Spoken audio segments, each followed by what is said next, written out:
अस्सलाम वालेकुम dear listeners, novel की नेक्स्ट एपिसोड के साथ हाजिर हूँ। नावल की फरमाइश हमसे की है कोमल इकबाल ने। नावल का नाम है दस्ते कुजागर। मुसन्निफा है फौजिया यास्मीन। किस्त नंबर 28। पता नहीं ये रुमेला का वहम था या हकीकत। बहरहाल उसे लग रहा था जब से वो खेतों की सैर करके वापस आई हैं तब से बरीरा का मूड पहले से भी ज़्यादा ख़राब हो गया है। आलियान से तो ज़्यादा सामना ही नहीं हुआ, अलबत्ता उसने जिस तरह उसे सब लोगों के बीच मुखातिब किया था वो देखकर रोमेला को शदीद हैरत हुई थी, वरना वो तो उसकी तरफ देखता भी नहीं था। अगले दिन उसे शगुफ्ता गफ़ार की नज़रों में अपने लिए मज़ीद नफ़रत का एहसास हुआ तो जैसे उसकी हिम्मत जवाब देने लगी। बरीरा के वलीमे के लिए उसे गांव का इलाकाई लिबास ज़ेबतन करने के लिए दिया गया। वो कोई दुल्हन नहीं थी, मगर उन्होंने उसे भी बरीरा की तरह इलाकाई ज़ेवर और रिवायती मेकअप करके दुल्हन की तरह सजा दिया था। उसकी ठोड़ी पर काजल से 3 तिल लगाकर हाजरा बेगम ने बाकायदा तीनों कुल पढ़कर उस पर दम किए तो बरीरा का पहलू बदल कर रह जाना भी उससे मख्फी ना रहा। एक तरफ अगर उन सबकी मोहब्बत उसकी हिम्मत बढ़ाती तो दूसरी तरफ बरीरा और शगुफ्ता गफ़ार की नफ़रत उसके हौसले पस्त कर देती। कितनी बार उसके दिल में आया गांव से वापस जाने से पहले बरीरा से एक बार खुलकर बात कर ले, अपने भाई के कभी फेल पर उससे माफ़ी मांग ले, मगर उसकी हिम्मत ही नहीं पड़ रही थी। बरीरा अव्वल तो उसे देखती नहीं थी, अगर कभी उसने शाज़ो नादिर देखा भी तो उसकी आंखों से ऐसी चिंगारियां निकल रही होती कि वो रोमेला के वजूद को राख बनाकर बिखेरने लगती। वलीमा से फारिग होते होते उन्हें शाम हो गई थी। शगुफ्ता गफ़ार फिर भी बसीत रहीं कि अभी शहर के लिए रवाना हो जाते हैं, जिस पर रस्मी सा मना सबने किया और बिलाखिर शाहजहां मामू को बुरी तरह डांटना पड़ा। तब कहीं जाकर शगुफ्ता गफ़ार मजबूर हुई। फजर के बाद रोशनी में निकलने पर असल में बिल्कुल नहीं चाहती थी कि रोमेला मजीद आलियान के करीब रहे। उन्हें वो बहुत ख़तरनाक लड़की लग रही थी। जिस तरह एक ही रात में आलियान के नज़रिए उस लड़की के मुतालिक बदले थे, उन्हें मद्देनज़र रखते हुए वो उससे कुछ खौफजदा हो गई थी। बेटे की शादी करते वक्त तमाम ही माँओं को ये डर होता है कि कहीं बेटा बिल्कुल बीवी का गुलाम ना बन जाए, चाहे बहू को कितने ही चाव से क्यों ना लाया गया हो। जबकि यहाँ तो सूरत हाल बिल्कुल ही मुख्तलिफ थी। ऐसे में शगुफ्ता गफ़ार का फ़िक्रमंद होना इतना कोई गलत नहीं था। रमेला उनके फ़ौरन चले जाने का पस मंज़र तो नहीं जानती थी, लेकिन उनकी हर चीज़ से बेजारी अब उसकी समझ में बखूबी आ गई थी और वो उन्हें हक बजानिब समझ रही थी। इसलिए उसने तहिया कर लिया कि जाने से पहले एक बार बरीरा से बात ज़रूर करेगी, और उसके लिए इसके पास सिर्फ आज रात का ही वक्त मौजूद था।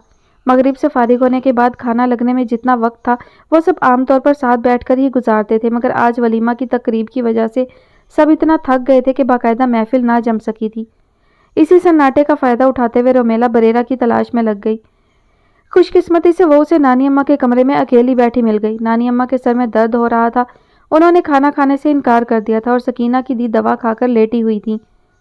बरीरा उनके पास बैठी ऐसे अखबार देख रही थी जैसे अब तक उनसे बातें कर रही हो, मगर अब उन पर गनूदगी तारी होती देखकर अखबार की सुर्खियों पर नज़र डालने लगी।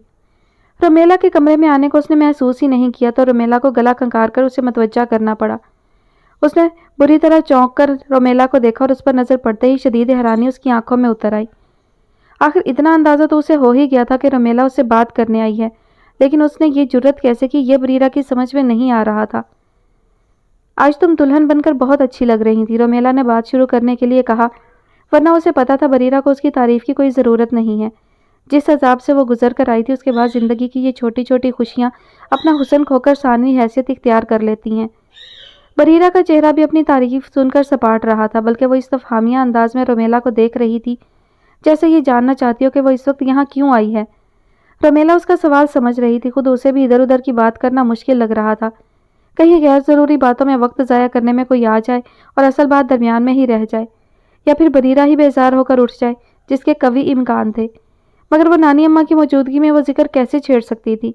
खुदा न खास्ता उनके कान में कोई एक जुमला भी पड़ जाता तो रोमेला ऐसा कोई ख़तरा मोल नहीं ले सकती थी। इसीलिए नानी अम्मा पर एक नज़र डालते हुए धीरे से बोली, मैं तुमसे कुछ बात करना चाहती हूँ, क्या तुम थोड़ी देर के लिए मेरे साथ बाहर आ सकती हो?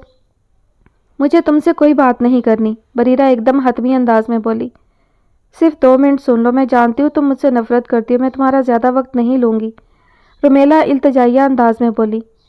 मैंने कहा ना मुझे कोई बात नहीं करनी, 2 मिनट तो क्या 2 सेकंड भी नहीं, बरीरा ने चबा चबा कर कहा। उसी वक्त नानी अम्मा नींद में हल्का सा किस्मसाईं तो बरीरा कुछ खौफजदा से अंदाज में उन्हें देखने लगी। अगर उन्होंने उसका ये लबो लहजा सुन लिया तो वो जो इसके रवैये की वजह नहीं जान लेंगी जब तक चैन से नहीं बैठेंगी। सुबह हम लोग चले जाएंगे, मैं सिर्फ एक बार। चुप हो जाओ, नानी अम्मा उठ जाएंगी, बरीरा जिच होकर बोली। फिर बड़े झिंझलाए हुए अंदाज में बिस्तर से उतर आई और उनके कमरे से मुल्हिक टेरेस की तरफ बढ़ गई। रोमेला उसका बेजार अंदाज देखकर शर्मिंदा सी उसके पीछे चली आई। उसने कभी नहीं सोचा था कि जिंदगी में उसे कभी ऐसे हालात और रवैयों का सामना भी करना पड़ेगा जहां गलती ना होते हुए भी वो मुजरिमों की तरह खड़ी होगी। बोलो, टेरेस में आकर बरीरा बड़ी बदतमीजी से दबी हुई आवाज़ में बोली। तुम्हारे साथ जो कुछ भी हुआ उसका मुझे बहुत अफसोस है, मगर यकीन करो मेरा, मुझे अपने भाई की साजिश के बारे में पता नहीं था। मुझे तो यहाँ आकर ठीक है, मैंने मान लिया, अब तुम जाओ। बरीरा का जारहाना अंदाज रोमेला को होंठ काटने पर मजबूर कर गया। उसकी आंखें भीगने लगी थी मगर वो कमज़ोर नहीं पड़ना चाहती थी। बरीरा जो भी कर रही थी अपनी जगह बिल्कुल ठीक थी और उसके पास ये आखिरी मौका था माफ़ी मांगने का। भले ही माफ़ी मिले ना मिले, उसे तो अपना बोझ हल्का करना था।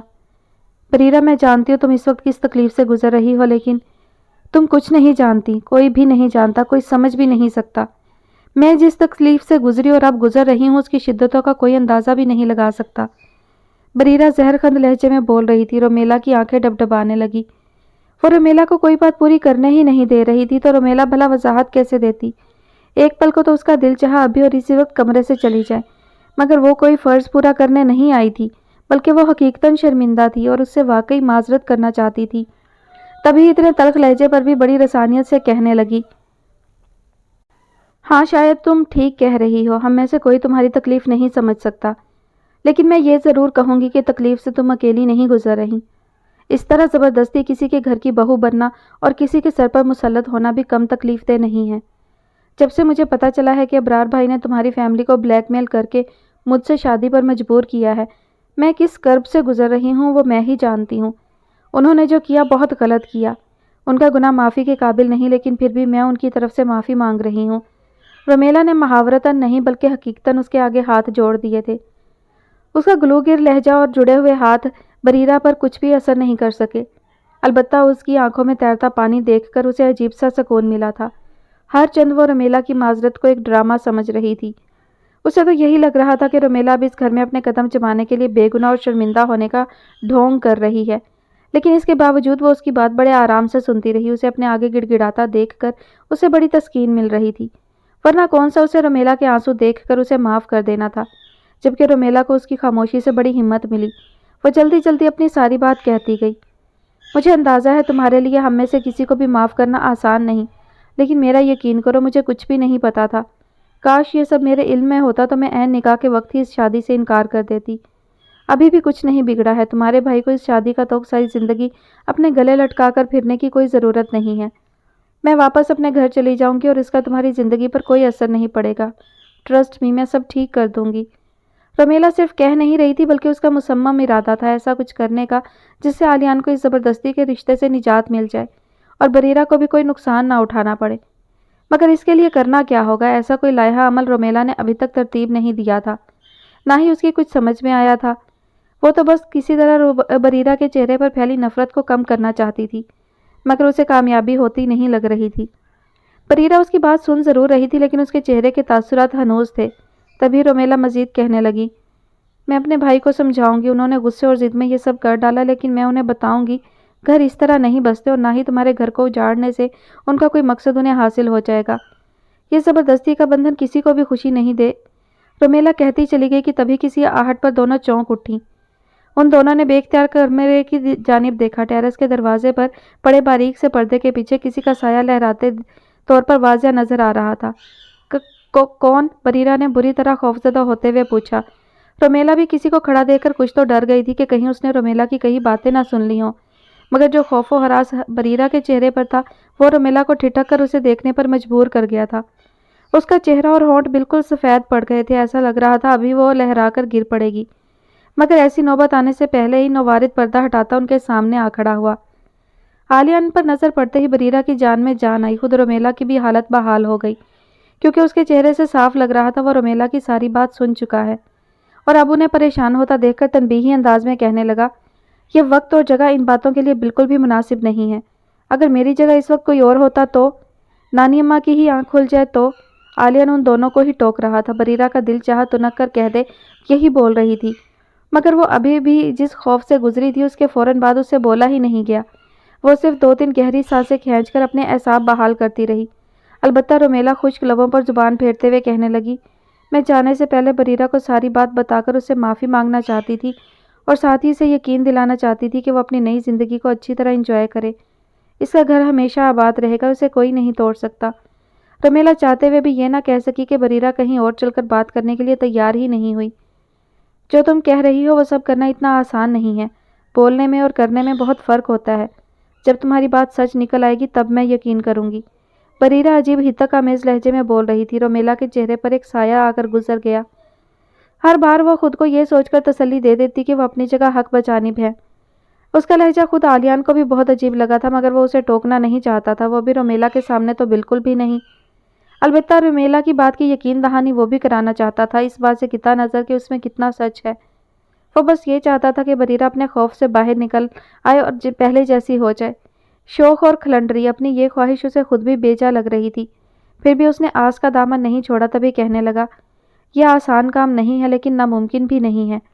رومیلا کیا کر سکتی ہے، ابرار کیا کر سکتا ہے، تمہیں وہ سب سوچنے کی ضرورت نہیں۔ تمہیں صرف اتنا پتا ہونا چاہیے کہ تمہارا بھائی کیا کر سکتا ہے۔ کسی دوسرے پر نہیں، مجھ پر یقین رکھو۔ اس خوف سے باہر آ جاؤ کہ یہ راز کبھی کھلے گا۔ ایسا کبھی نہیں ہوگا۔ عالیان کے لہجے میں اتنا یقین تھا کہ بریرہ تو کیا رومیلا بھی اسے دیکھتی رہ گئی۔ بریرہ کو عالیان کی بات سے کتنی تسلی ہوئی اس کا تو رومیلا کو علم نہیں تھا، لیکن خود اسے ضرور یقین ہو گیا تھا کہ عالیان اس مسئلے کو حل ضرور کرے گا۔ رات کو جب وہ اپنے کمرے میں سونے آئی تو خلاف توقع عالیان جاگ رہا تھا، جبکہ اسے اس طرح دیکھتے ہی عالیان نے لیپ ٹاپ بند کیا تھا۔ رومیلا کو لگا جیسے وہ اس کا انتظار ہی کر رہا تھا، اس لیے اپنی حیرت ظاہر کیے بغیر معمول کے مطابق سوٹ کیس میں سے اپنے کپڑے نکالنے لگی۔ اسی لیے عالیان کو اسے مخاطب کرنا پڑا۔ مجھے تم سے کچھ بات کرنی ہے، اگر سونا تھوڑی دیر کے لیے ملتوی کر دو تو زیادہ بہتر ہوگا۔ رومیلا چونک کر اسے دیکھنے لگی۔ تم نے بریرہ سے کہا ہے تم سب ٹھیک کر دو گی، مجھے سب ٹھیک کی وضاحت چاہیے۔ رومیلا کچھ کنفیوز سی ہو گئی، اس نے کچھ زیادہ سوچا نہیں تھا، مگر اب عالیان کے پوچھنے پر اسے باقاعدہ اپنے ارادوں سے آگاہ کرنا سخت ضروری تھا، ورنہ وہ یہی سوچنے والا تھا کہ رومیلا خالی خولی ڈائیلاگ مار کر آ گئی ہے۔ سب ٹھیک کر دینے سے میرا مطلب یہ نہیں تھا کہ سب کچھ آج ابھی اور اسی وقت ٹھیک ہو جائے گا۔ رومیلا نے سوچنے کے لیے تھوڑا وقت لینے کے لیے بات بنائی۔ یہ تو مجھے بھی پتا ہے، تمہارے پاس کوئی جادو کی چھڑی نہیں ہے کہ تم پلک جھپکتے میں سب ٹھیک کر دو، لیکن تم نے کچھ سوچا تو ہوگا کہ اپنے بھائی کو اس کے انجام تک کیسے پہنچاؤ گی۔ رومیلا کچھ ٹھٹک کر عالیان کو دیکھنے لگی، جس پر عالیان پوچھنے لگا، میں نے کوئی غلط سوال پوچھ لیا ہے کیا؟ نہیں، غلط تو نہیں پوچھا، اصل میں نے تو یہ سوچا ہی نہیں کہ ابرار بھائی کو انجام تک کیسے پہنچانا ہے، میں تو صرف یہی سوچ رہی تھی کہ آپ لوگوں کو اس پرابلم سے کیسے نکالا جائے۔ رومیلا بڑی صاف گوئی سے بولی۔ عالیان صرف اسے دیکھتا رہ گیا، وہ بھلے ہی یہ نہیں جانتی تھی کہ عالیان اس کی بے گناہی جان چکا ہے، لیکن عالیان کو تو پتا تھا نا کہ آج وہ اپنے بھائی کی وجہ سے کس مصیبت سے گزر رہی ہے، پھر اسے اپنے بھائی کو سزا دینے یا سبق سکھانے کا خیال کیوں نہیں آیا؟ رومیلا عالیان کے اس طرح دیکھنے پر یہ سمجھی کہ شاید وہ سمجھا نہیں کہ وہ کیا کہہ رہی ہے، تبھی وضاحت کرنے لگی، اصل میں میرے بھائی غصے میں یہ سب کر گزرے ہیں، میں یہ نہیں کہہ رہی کہ وہ بہت اچھے انسان ہیں، میرے کہنے کا مطلب ہے کہ وہ کوئی بہت برے آدمی نہیں ہیں، ان کی حرکت ناقابل معافی ہے، لیکن اس میں تھوڑی سی غلطی آپ لوگوں کی بھی ہے۔ اگر اسی وقت شادی کے لیے راضی ہو جانے کی بجائے آپ تھوڑا سا خود غرض بن کر انکار کر دیتے تو ابرار بھائی بریرہ کو ایسے ہی چھوڑ دیتے۔ ان کی آپ سے کوئی دشمنی نہیں تھی، وہ آپ پر وقت برباد کرنے کی بجائے کسی اور شخص کی تلاش شروع کرتے جسے 2 دن کے اندر اندر شادی کے لیے راضی کیا جا سکتا۔ رومیلا ابرار کی طرفداری نہیں کر رہی تھی، بلکہ وہ اس کی ذہنیت کو سمجھتی تھی۔ اسے یہ بھی علم تھا کہ جو وہ کہہ رہی ہے اس پر عمل کرنا آسان نہیں تھا، خاص طور پر ایسی صورت میں جب بہن کی شادی سر پر ہو۔ اسی لیے عالیان کو خاموش دیکھ کر اس نے مزید اس بات سے اسے قائل کرنے کی کوشش کیے بغیر واپس موضوع پر آتے ہوئے کہا، لیکن خیر اس دھمکی سے بالکل پریشان نہ ہو کہ اگر اپنی بہن کا گھر بسا دیکھنا چاہتے ہو تو میری بہن کو ساری زندگی برداشت کرو۔ میرا گھر بسے یا اجڑ جائے اس سے انہیں کوئی سروکار نہیں۔ رومیلا بڑے سپاٹ سے لہجے میں بول رہی تھی، اپنی دوست کے سامنے جس طرح وہ بکھر گئی تھی اب اس کا شائبہ تک اس کے لہجے میں نہیں تھا۔ اس نے بڑی عمدگی سے خود کو کمپوز کر رکھا تھا، عالیان اس کی ایک ایک حرکت کو نوٹ کر رہا تھا۔ انہوں نے جس مقصد کے لیے یہ شادی کی تھی وہ پورا ہو چکا ہے، اب اگر میں لوٹ کر گھر چلی جاتی ہوں تو انہیں کوئی فرق نہیں پڑے گا کہ انہوں نے میری شادی جس بنیاد پر کرائی تھی وہ اس قدر کھوکھلی تھی کہ اس پر یہ گھر بس ہی نہیں سکتا تھا۔ مگر اس سب کے لیے آپ لوگوں کو تھوڑا سا انتظار کرنا ہوگا، ذرا سا ماحول ٹھنڈا ہو جائے، ابرار بھائی کا انتقام لینے کا جذبہ سرد ہو جائے، پھر میں خود اپنے گھر واپس لوٹ جاؤں گی اور ان سے کہہ دوں گی کہ مجھے آپ لوگ اور آپ کا ماحول پسند نہیں آیا۔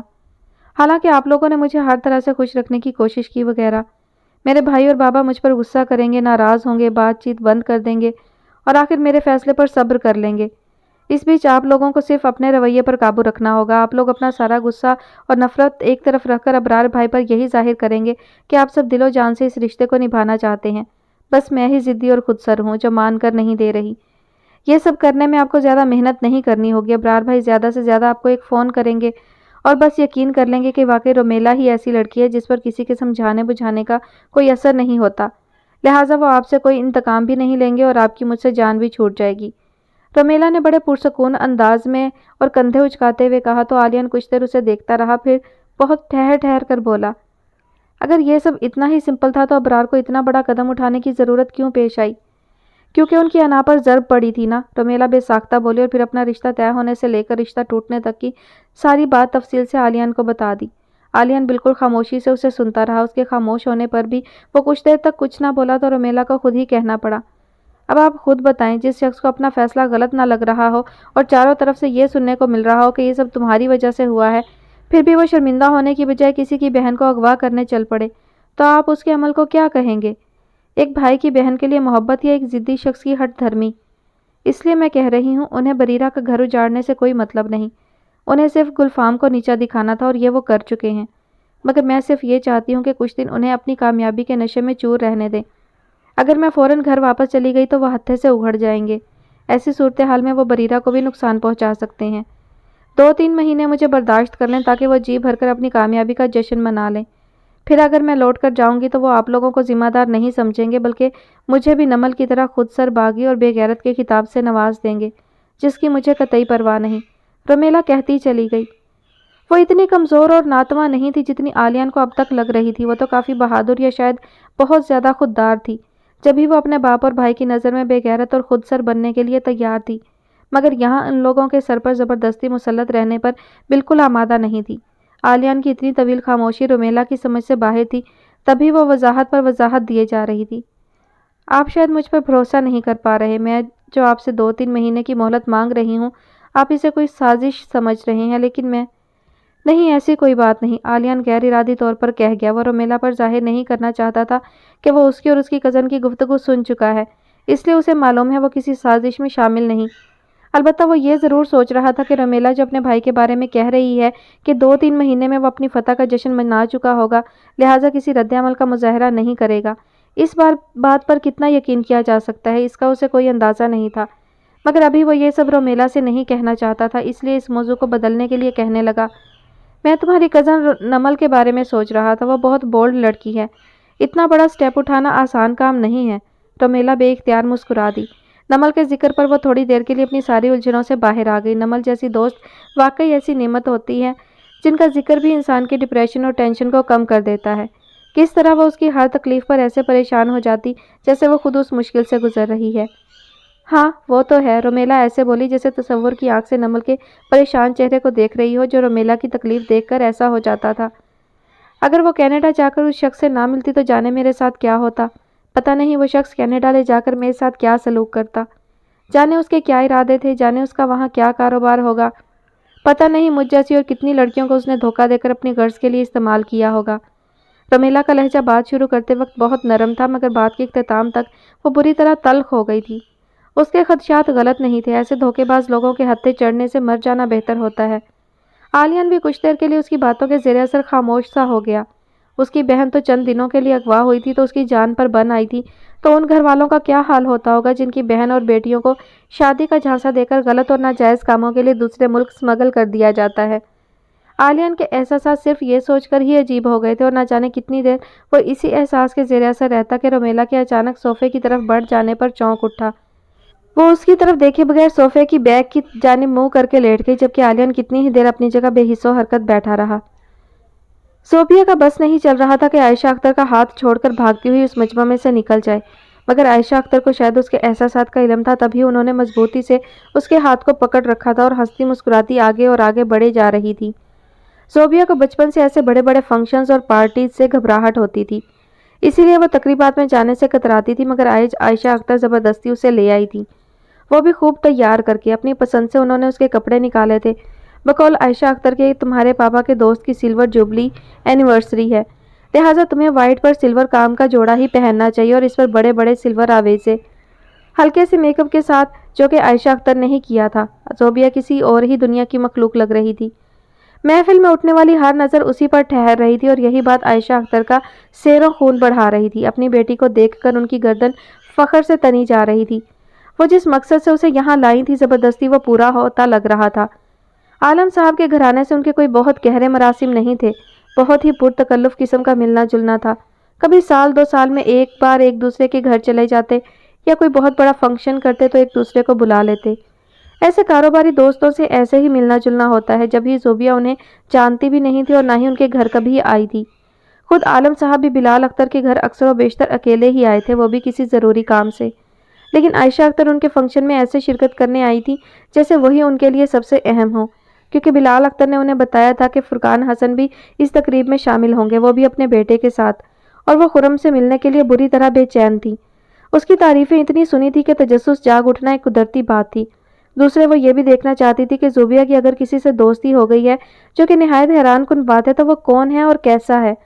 वो तो दिल ही दिल में ज़ोबिया की शादी तक का प्लान बनाए बैठी थी। उनकी बेटी की शादी किसी बहुत अच्छे लड़के से हो, ये सिर्फ एक अरमान नहीं बल्कि उनकी ज़िंदगी का मकसद सा बन गया था। हालांकि ज़ोबिया की ज़हनी हालत की वजह से वो ऐसी उम्मीद कब की छोड़ चुकी थी, मगर जब से उन्होंने खुर्रम का जिक्र सुना था, उनके टूटे ख्वाबों को एक नई ताबीर मिल गई थी। दूसरी तरफ ज़ोबिया उनका जोश व जज्बा देखकर बिल्कुल इनकार ही ना कर सकी, वरना ऐसी महफिलों में जाने का उसे शौक था, ना ही आदत, बल्कि उसे तो वहशत होती थी। और आयशा अख्तर ने जिस तरह उसे एहतमाम से तैयार किया था, उस पर तो उसे इख्तिलाज कल्ब हो रहा था। वो तो शुक्र था कि आयशा अख्तर की मुलाकात अपनी एक ख़ास दोस्त से हो गई और वो उनसे बातों में मशगूल होकर ज़ोबिया को फरामोश कर बैठी, वरना वो महफिल में उसे लिए लिए फिरती रहती और हर एक से उसका तारुफ कराई जाती। ज़ोबिया आयशा अख्तर को अपनी साड़ी की तफसीलात सुनाने में मसरूफ़ देखकर चुपके से वहाँ से खिसक ली और एक निस्बतन खामोश और अलग थलग कोने में रखी मेज़ के पास चली आई। कुर्सी घसीटकर बैठने पर ज़ोबिया ने एक पुरसकून सांस लिया और इर्द गिर्द का जायज़ा लेने लगी। हमेशा की तरह आज भी उसे इन हंसते मुस्कुराते लोगों में अपना आप बिल्कुल बेतुका और बेमहल लग रहा था। एक दूसरे से खुशगपियों में मसरूफ़ तमाम मेहमानों को देखकर लग रहा था जैसे उन्हें ज़िंदगी में कोई तकलीफ़ है ही नहीं। सबके सब अपने आप से मुतमईन और आसूदा लग रहे थे। किसी को ज़िंदगी से कोई शिकवा और हालात से कोई शिकायत ही ना हो। क्या वाकई ऐसा था या सिर्फ नज़र का धोखा था? ज़ोबिया उन सबके चेहरे खोजते हुए अपने सवाल का जवाब तलाशने लगी। जवाब तो उसे क्या मिलता, अलबत्ता ब्लैक पैंट शर्ट पर क्रीम कलर की वास्कट और क्रीम ही कलर की टाई लगाए नहायत डैशिंग नज़र आता खुर्रम उसे नज़र आ गया। एक पल के लिए तो ज़ोबिया चौंक उठी। खुर्रम की नज़र भी उस पर पड़ चुकी थी। हैरान तो वो भी उसे देख कर रह गया था, मगर उसे फ़ौरन ही अपनी हैरत पर काबू पाना पड़ा था, क्योंकि उसके सारे दोस्त उसके साथ मौजूद थे और वो नहीं चाहता था कि ज़ोबिया उसे हमीद के साथ देखे। लिहाजा वो तेज़ी से ज़ोबिया की तरफ बढ़ गया। ज़ाहिर उसने यही किया था कि वो कोल्ड ड्रिंक लेने जा रहा था।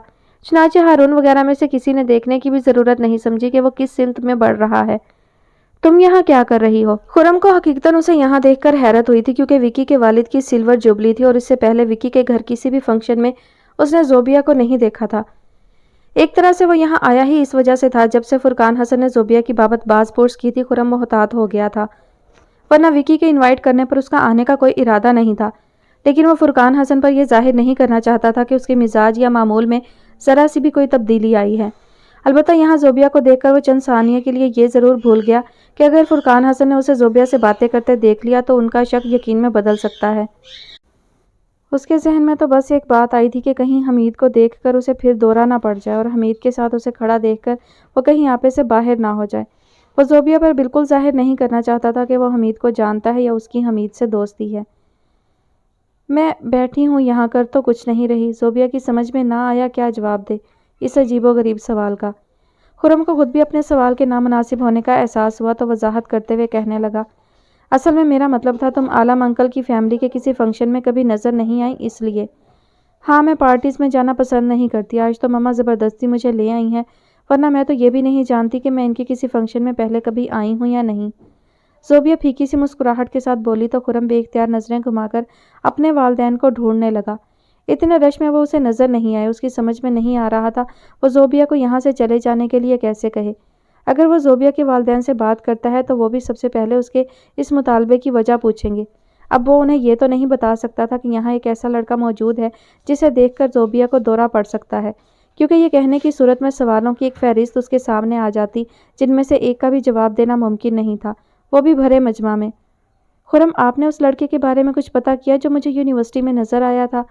زوبیہ نے ایک دو بار خرم کو فون کرنے کی کوشش بھی کی تھی مگر اس وقت خرم کا فون بزی تھا۔ خود زوبیہ بھی کچھ دن گھر میں سکون سے بیٹھنا چاہ رہی تھی، اس لیے خرم کا نمبر زیادہ ٹرائی بھی نہیں کیا، مگر اب اسے اچانک سامنے دیکھ کر وہ پوچھے بنا نہ رہ سکی۔ خرم اس کے سوال پر اسے دیکھ کر رہ گیا، جس کا زوبیہ کچھ اور ہی مطلب سمجھی اور شرمندہ ہوتے ہوئے کہنے لگی، آئی ایم سوری، آپ بھلا اس کے بارے میں کیسے پتا کر سکتے ہیں؟ آپ نے اسے دیکھا تھوڑی ہے اور نہ ہی میں آپ کو اس کا حلیہ وغیرہ کچھ بتا سکتی ہوں جو آپ اسے پہچان لیتے۔ ویسے تو میرے پاس شائستہ خالہ کے بنائے اس کے سکیچز ہیں، وہ میں آپ کو دے سکتی ہوں، لیکن انہیں دیکھ کر آپ اس لڑکے کو پہچان نہیں سکتے۔ ان سکیچز میں وہ شکلیں اتنی واضح نہیں ہیں۔ مجھے لگتا ہے میرے پاس یونیورسٹی آنے کے سوا اور کوئی راستہ نہیں ہے، لیکن میں یونیورسٹی آنا نہیں چاہتی۔ خرم بالکل بے دھیانی سے اس کی باتیں سن رہا تھا، اس کا ذہن تو اسے یہاں سے بھیجنے کا کوئی طریقہ سوچنے میں الجھا ہوا تھا، مگر زوبیہ کی آخری بات پر وہ چونک کر اسے دیکھنے لگا۔ آنا نہیں چاہتی؟ مگر کیوں؟ خرم نے حیرانی سے اس کا جملہ دہراتے ہوئے پوچھا۔ اسے تو لگ رہا تھا زوبیہ یونیورسٹی آنے کے لیے اصرار کرے گی اور خرم کو اسے ٹالنا مشکل ہو جائے گا، لیکن یہاں تو وہ خود ہی آنے سے کترا رہی تھی۔ وہ وہاں یونیورسٹی میں، وہ کچھ کہتے کہتے جھجک گئی۔ یونیورسٹی میں کیا؟ آپ کی منگیتر کو میں فیس نہیں کرنا چاہ رہی، وہ جانے مجھے کیا سمجھ رہی ہیں۔ زوبیہ نے بالآخر کہہ ہی دیا۔ خرم اس کی بات سن کر گہرا سانس کھینچ کر رہ گیا۔ اب وہ یہ تو نہیں کہہ سکتا تھا کہ وہ اسے تو کچھ بھی نہیں سمجھنا، وہ خرم کو ہی سمجھ رہی ہے۔ اسے خاموش دیکھ کر زوبیہ کچھ شرمندہ سے انداز میں کہنے لگی، آپ کی منگیتر نے آپ پر بعد میں بہت غصہ کیا ہوگا نا؟ نہیں تو، بلکہ وہ تو میرے ساتھ گاڑی میں تمہیں ہسپتال لے کر گئی تھی، خرم نے اطمینان سے کہا۔ واقعی؟ زوبیہ بڑی حیران لگ رہی تھی۔ خرم اس کی حیرت پر بے اختیار مسکرا دیا اور نہ جانے کیوں اپنی فطرت کے برخلاف اسے صفائی دینے لگا۔ اس میں بچپنا ہے، اس لیے ایسی حرکتیں کرتی ہے، ورنہ تو ہم دونوں کے بیچ سب سیٹ ہے۔ زوبیہ جس طرح خرم کو دیکھ رہی تھی، خرم کو اپنی بات خود بھی بہت بناوٹی لگی، لیکن تیر کمان سے نکل چکا تھا۔ اب وہ اپنی بات سے پھر نہیں سکتا تھا، لہٰذا اسے نبھانے کے لیے مزید کہنے لگا۔ حالانکہ وہ یہاں لمبی نشست کے ارادے سے نہیں آیا تھا، لیکن وہ تو فوراً یہاں سے ہٹ جانا چاہتا تھا، مبادا فرقان حسن یا بلال اختر ان دونوں کو ساتھ نہ دیکھ لیں۔ اصل میں ہماری ایک معمولی سی بات پر لڑائی ہو گئی تھی، اس پر اس نے تمہیں بھی میرے ساتھ دیکھ لیا، بس اسی لیے بھڑک اٹھی تھی، خرم نے کہا۔ مگر ابھی بھی وہ خرم سے متفق نہیں لگ رہی تھی، تبھی کچھ سوچتے ہوئے بولی، مجھے کسی کے ذاتی معاملے میں دخل اندازی کی عادت نہیں ہے، کیونکہ آپ اتنی میری مدد کر رہے ہیں، اس لیے آپ کو ایک مشورہ ضرور دوں گی۔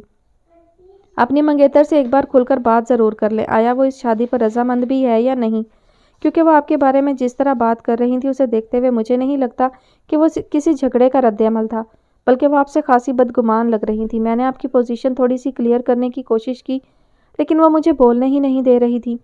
مجھے تو لگتا ہے وہ آپ سے منگنی پر بالکل خوش نہیں ہے۔ زوبیہ کا تجزیہ خرم کو اپنی ازلی ڈھٹائی پر اترنے پر مجبور کر رہا تھا، یعنی اگر اسے اندازہ ہو ہی گیا ہے تو کیا ضرورت ہے اتنی صفائیاں دے کر قائل کرنے کی۔ تبھی بڑی بے نیازی سے پوچھنے لگا، تم نے میری پوزیشن کلیئر کرنے کی کوشش کیسے کی؟ میں نے انہیں بتایا کہ ہوٹل میں ملنے سے پہلے بھی میں نے آپ کو دیکھا تھا، ایک لڑکے کو گولی لگی تھی اور آپ اسے کندھے پر اٹھا کر لے گئے تھے۔ حالانکہ وہاں کتنے لوگ تھے مگر کوئی اس کی مدد کے لیے آگے نہیں بڑھا سوائے آپ کے، مگر آپ کی منگیتر میری بات ہی نہیں سن رہی تھی۔ زوبیہ جیسی لڑکی کے لیے بولنا ویسے بھی کوئی آسان کام نہیں تھا، اور نان سٹاپ بگڑتی نمل کے سامنے وہ کتنا کہہ پائی ہوگی یہ اندازہ لگانا خرم کے لیے قطعاً مشکل نہیں تھا۔ وہ تو خرم کے لیے زوبیہ کے منہ سے ایک لفظ بھی اچھا سن کر ہتھے سے اکھڑ گئی ہوگی۔ جب خرم ان کی ٹیبل پر پہنچا تھا تب اس نے اپنی آنکھوں سے یہی منظر دیکھا تھا۔ نمل مسلسل بول رہی تھی اور زوبیہ حیران پریشان بیٹھی تھی، البتہ زوبیہ نے اس وقت جو واقعہ سنایا تھا وہ خرم کے لیے بھی حیران کن تھا۔ اسے تو یاد کرنے سے بھی اپنی کوئی ایسی نیکی یاد نہیں آ رہی تھی۔ جانے زوبیہ نے کسے دیکھ لیا تھا جس کے عمل کو خرم کے کھاتے میں ڈال رہی تھی، مگر خرم کو بھلا کیا ضرورت تھی وضاحت دینے کی۔ خرم نے اسے کریدنے کی بجائے بات ختم کرتے ہوئے کہا، اسے سمجھانے کی کوئی ضرورت نہیں، یہ کام تمہارے بس کا ہے بھی نہیں، وہ بہت اڑیل لڑکی ہے، اسے میرے سوا اور کوئی قابو نہیں کر سکتا، خرم لاپرواہی سے بولا۔ زوبیہ کچھ دیر خرم کو دیکھتی رہی، پھر بہت ٹھہر ٹھہر کر کہنے لگی، مجھے تو لگتا ہے آپ کو اس بات کی پرواہ ہی نہیں ہے کہ آپ کی منگیتر اس رشتے پر خوش ہے یا نہیں۔ خرم کچھ لمحوں کے لیے بالکل لاجواب ہو کر رہ گیا۔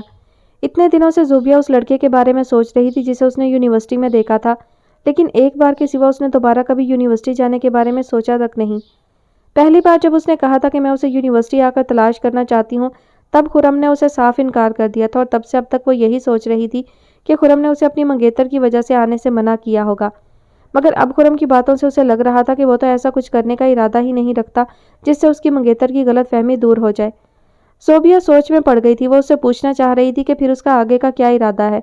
वो तो बिल्कुल खामोश होकर बैठ गया है। जब से वो फार्म हाउस से वापस आई है, खुरम ने उससे बात तक नहीं की है। शायद वो भी दूसरों की तरह उसे नफसियाती मरीज़ा समझने लगा है, या फिर बिलाल अख्तर के फ़ोन ने उसे मोहतात कर दिया है। जो भी था, ज़ोबिया के लिए खुरम की खामोशी बड़ी मायूस कुन थी। वो तो उम्मीद लगाए बैठी थी कि खुरम उसका मसला हल कर देगा, बल्कि उसे यकीन था कि सिर्फ खुरम ही ये सब कर सकता है। अच्छा, मैं कोल्ड ड्रिंक लेने जा रहा था कि तुम नजर आ गई। खुरम ने उसकी बात नज़रअंदाज करते हुए जाने के लिए पर तोलने शुरू कर दिए। ज़ोबिया की शक्ल से साफ ज़ाहिर था कि वो उससे कुछ बात करना चाह रही है, मगर खुरम उसे मौका दिए बगैर पलट गया। वो जानता था उसे शाइस्ता खाला के मुतालिक ही बात करनी है, जबकि वो अब इस मौजू पर कुछ बोलना नहीं चाहता था। और ज़ोबिया में इतनी तेज़ी नहीं थी कि वो खुरम को जाता देखकर फ़ौरन कुछ कह देती। उसे तो सोचने में इतनी देर लगने वाली थी कि तब तक खुरम कहीं से कहीं जा चुका होता। ये और बात थी कि खुरम उसके पास से हटकर जैसे ही टेबल पर सजी कोल्ड ड्रिंक्स के नज़दीक आया, उसे फुरकान हसन भी वहीं खड़े नजर आ गए। उनके साथ कोई और भी खड़ा उनसे बातें कर रहा था, मगर फुरकान हसन की तवज्जो पूरी तरह खुरम की जानिब मबजूल थी। वो बड़ी संजीदगी से उसे देख रहे थे। खुरम गैर इरादी तौर पर अपनी जगह साकत रह गया। फुरकान हसन के चेहरे के तासुरात बता रहे थे कि वो उसे ज़ोबिया से गुफ्तगू करता देख चुकी हैं, और इस वक्त वो क्या सोच रहे हैं ये समझना खुरम के लिए मुश्किल नहीं था। वो कोल्ड ड्रिंक के लिए बगैर ही यहाँ से भी पलट गया, मगर एहतियातन वो हारून वगैरह के पास नहीं गया, क्योंकि ऐन मुमकिन था ज़ोबिया उसे देख रही हो या उससे बात करने उसके पास चली आए, और वो नहीं चाहता था कि उसकी नज़र हमीद पर पड़े और वो भरे मजमा में कोई तमाशा बनाए। हमीद को इससे पोशीदा रखने की एक बेकार सी कोशिश थी, मगर खुरम उसके अलावा और कुछ नहीं कर सकता था। अब वो ज़ोबिया या हमीद में से किसी एक को भी जाने के लिए तो नहीं कह सकता था। चुनांचे जो वो कर सकता था उस पर अमल करता रहा। हारून वगैरह से दूर जा बैठा, और इस तरह फारिग बैठकर जब उसने हालात और लोगों का जायज़ा लेना शुरू किया तो 5 मिनट बाद ही ठिठक गया। उसके वालिद फुरकान हसन अब अपने दोस्त DIG साहब के साथ गुफ्तो शनीद में मसरूफ़ थे। मिसेस फुरकान भी वहीं खड़ी थी, और बिलाल अख्तर और आयशा अख्तर भी उनके साथ मौजूद थे। ऐसा लग रहा था जैसे DIG साहब ने अभी अभी उनका तारुफ कराया हो और अब उन सबके बीच हल्की फुल्की गुफ्तगू हो रही हो। तभी आयशा अख्तर उनसे एक्सक्यूज़ करती एक तरफ को मुड़ गई, और थोड़ी देर बाद जब वो वापस आई तो उनके साथ ज़ोबिया भी मौजूद थी। वो जिस तरह खुशी खुशी उसका तारुफ करा रही थी, वो उतनी ही नर्वस लग रही थी। उसने सिर्फ सलाम किया था और सर झुकाकर खड़ी हो गई थी। मिसेस फुरकान ने उससे कोई बात भी नहीं की जिसका उसे जवाब देना पड़ता। अलबत्ता आयशा अख्तर के तसलसल से हिलते होंठ ज़ाहिर कर रहे थे कि वो खुद ही अपनी बेटी की तारीफ में रत्बुल लिसान हो रही हैं। फुरकान हसन शक्ल से बहुत ज़्यादा संजीदा लग रहे थे। अलबत्ता मिसेस फुरकान नॉर्मल थी, जिसकी वजह खुरम की समझ में बखूबी आ रही थी। फुरकान हसन ज़ोबिया के बारे में जानते थे और इस वक्त लड़के के रिवायती माँ बाप की तरह यही सोच रहे थे कि ये सारी उनके बेटे का इत्तफाक हासिल करने की कोशिशें हैं, जबकि मिसेस फुरकान को सिरे से ज़ोबिया के मुताल्लिक कुछ पता ही नहीं था। वो आयशा अख्तर की खुश मिजाजी और अपनी बेटी से ख़ास तौर पर मिलवाना एक आम बात समझ रही थी। खुरम को अचानक शदीद किस्म की कोफ्त होने लगी। उसका हर चीज़ से दिल उचाट हो गया। उसे उन सबकी सोच से बेजारी हो रही थी। उसका दिल चाहा इसी वक्त अपने घर वापस चला जाए, लेकिन वो इस तरह बगैर बोले नहीं जा सकता था, और वहां जाकर फुरकान हसन को बताने का तो सवाल ही पैदा नहीं होता, वरना वो गाड़ी की चाबी उन्हें देकर खुद टैक्सी से भी चला जाता। मगर अब वो सिर्फ अपनी जगह से उठकर बड़े से हाल से बाहर निकलकर स्विमिंग पूल वाले पोर्शन में आ गया। यहाँ मेहमानों की तादाद काफ़ी कम थी। खुरम को यहाँ आकर कदरे सुकून महसूस हुआ, तो वो एक तरफ बिछी टेबल पर बूट समेत पाँव रखकर आरामदेह हालत में कुर्सी पर बैठ गया। खुरम के जाने के बाद ज़ोबिया का दिल चाहा वो उठकर उसके पीछे जाए और जाकर उसके आइंदा के इरादे के मुतालिक पूछे, लेकिन वो इतनी हिम्मत नहीं दिखा पाई और अपनी जगह बेहिस्सो हरकत बैठी रही। जाने वो और कितनी देर ऐसे ही बैठी रहती कि आयशा अख्तर बड़े जोशो खरोश से उसके पास आकर खुशी से कांपती आवाज़ में बोली, ज़ोबिया ज़ोबिया जल्दी से उठो, तुम्हें किसी से मिलवाना है। लेकिन 1 मिनट रुको, लो ये कॉम्ब लो और बाल ठीक करो। ज़ोबिया इस अचानक टूट पड़ने वाली अफ्ताब पर ठीक तरह से हैरान भी नहीं हो पा रही थी कि आयशा अख्तर ने पर्स से कंघा निकालकर खुद ही उसके बाल ठीक करने शुरू कर दिए। भरी महफिल में उनकी यह हरकत निहायत ही नाजेबा लग रही थी, मगर वो इतनी जोशीली हो रही थी कि ज़ोबिया उन्हें रोक ही ना सकी। वो सिर्फ इतना ही कह सकी, मामा क्या हुआ, आखिर बात क्या है। लेकिन आयशा अख्तर के पास इन सवालों का जवाब देने का वक्त ही नहीं था। वो उसका हाथ पकड़कर तकरीबन खींचती हुई एक तरफ बढ़ने लगी। खुद ज़ोबिया इतनी हौंक हो गई थी कि वह चुपचाप उनके साथ खींचती चली गई। असल में काफ़ी देर पहले ही बिलाल अख्तर ने एक लड़के की तरफ इशारा करके उन्हें दिखाया था कि वो खुरम है। आयशा अख्तर पूरी तरह से उसकी जानिब मतवज्जा हो गई। पहली ही नज़र में वो उन्हें बहुत स्मार्ट और वजीहा लगा था। हालांकि इतनी तारीफ सुनने के बाद अमूमन तवक्कात इतनी बढ़ जाती हैं कि अच्छी चीज़ भी मुतासिर नहीं करती, मगर खुरम ने इस फ़लसफ़े को बिल्कुल गलत साबित कर दिया था। आयशा अख्तर तो उसे देखकर हैरत और खुशी से फूले नहीं समा रही थी। सारे वक्त उनकी नज़रें खुरम पर ही जमी रहीं और दिल ही दिल में वो दुआ गो रहीं कि ज़ोबिया की किस्मत इस लड़के के साथ जुड़ जाए। तभी खुरम जोबिया के पास बात करने चला गया। फिर तो जैसे उनका खुद पर से जब्त खत्म हो गया। वो बिलाल अख्तर को लेकर डीआईजी साहब के पास गई और खुरम के वालिदैन से तारुफ कराने पर इसरार करने लगी। इत्तेफाक से मिसिस फुरकान फौरन नजर आ गई, मगर फुरकान हसन को ढूंढना पड़ा। बहरहाल जो भी था, खुरम के वालिदैन से मिलने में कामयाब हो गई। फुरकान हसन का अंदाज उन्हें कुछ लिया दिया सा लगा, मगर फिर भी आयशा अख्तर गुफ्तगू करने की हर मुमकिन कोशिश करती रही। और जब उन्होंने देखा कि जोबिया अब अकेली बैठी है और खुरम उसके पास से हट गया है, तब वो उसे भी लेकर पहुंच गई। अपनी बेटी के बेतहाशा हुस्न का उन्हें बखूबी इल्म था, लिहाजा वो बड़ी खुद एतमादी से जोबिया को मिलवाने लगी, जो अच्छी खासी नर्वस लग रही थी। फुरकान हसन जोबिया को देखकर चौंक गए। वो लड़की बिलाशुबा चौंका देने वाला हुस्न रखती थी। खुरम नमल से मंगनी के बावजूद अगर उसकी तरफ राग़ब हो रहा था तो ये इतना हैरानकुन नहीं था। अपने खदशात को तक़वियत पहुंचता देखकर फुरकान हसन मजीद खाइफ हो गए। नमल उन्हें खुरम के लिए पहली दफ़ा में ही बहुत मुनासिब लगी थी। एक इतनी अच्छी लड़की को महज इसलिए छोड़ देना कि उससे ज़्यादा हसीन लड़की से टकराव हो गया है, फुरकान हसन की नज़र में ये सरासर किरदार की कमज़ोरी थी। उनके नज़दीक ऐसा शख्स कभी भी अपने किसी फ़ैसले पर कायम नहीं रह सकता। कल को वो जोबिया से ज़्यादा हसीन लड़की देखेगा तो उस पर फ़िदा हो जाएगा। चुनांचे उनका मिजाज जोबिया को देखकर सख्त बरहम हो गया था। वह तमाम इखलाक बालाए ताक रखकर जेब से मोबाइल निकालकर उसमें मसरूफ़ हो गए। बिलाल अख्तर उनका नज़रअंदाज करना महसूस करके फ़ौरन ही एक्सक्यूज़ करते वहाँ से हट गए, तो डीआईजी साहब ने भी वहाँ ठहरना मुनासिब ना समझा। अलबत्ता आयशा अख्तर मिसेस फुरकान के साथ बातों में मशगूल रहीं, लेकिन मिसेस फुरकान का सर्कल इतना वसी था कि वह यकसुई से किसी एक से बात कर ही नहीं सकती थी। 5 मिनट में ही चंद बेगमात की मुदाखलत ने आयशा अख्तर को कतरा कर निकल जाने पर मजबूर कर दिया। असल में वो बहुत ज़्यादा गिर पड़ कर भी मिलना नहीं चाहती थी कि फ़ौरन ही मिसेस फुरकान का नंबर वगैरह मांगना शुरू कर देती। कुछ तो भरम दिखाने थे, मगर जो भी हो यह मुलाकात इतनी मायूस कुन भी नहीं थी। तारुफ एक दफ़ा हो गया था, एक दो बार कहीं मुलाकात पर वो इसी रस्मी बातचीत को दोस्ती का रंग भी दे सकती थी। यही सब सोचकर वो खासी पुरुम्मीद थी। अलबत्ता जोबिया की खामोश तबा फितरत उन्हें इस वक्त सख्त गिरां गुजरी थी। जोबिया मिसेस फुरकान को सलाम करके ऐसे खड़ी हो गई थी जैसे वहाँ मौजूद ही ना हो, और थोड़ी देर बाद वो आयशा अख्तर के इशारा करने पर भी नहीं रुकी और एक्सक्यूज़ करती वहाँ से आगे बढ़ गई। उनके ख्याल में जोबिया को मिसेस फुरकान से बड़ी खुश मिजाजी से मिलना चाहिए था और इतनी बातें करनी चाहिए थीं कि वो उनके एसाब पर सवार हो जाती। उनका इरादा था कि घर जाकर जोबिया की क्लास लेने का, मगर अभी तो सिवाय सब्र करने के और कुछ नहीं हो सकता था। दूसरी तरफ जोबिया ने सोच रखा था घर जाकर आयशा अख्तर से बात ज़रूर करेगी कि उसे ऐसी महफिलों में जाना बिल्कुल पसंद नहीं, और अगर वो उसे ज़बरदस्ती ले ही जाती हैं तो कम अज़ कम हर एक से मिलवाने मत खड़ी हो जाया करें। अपने बारे में उसके पास बताने के लिए कुछ था ही नहीं, और लोगों का सबसे पहला सवाल यही होता, और तुम क्या कर रही हो?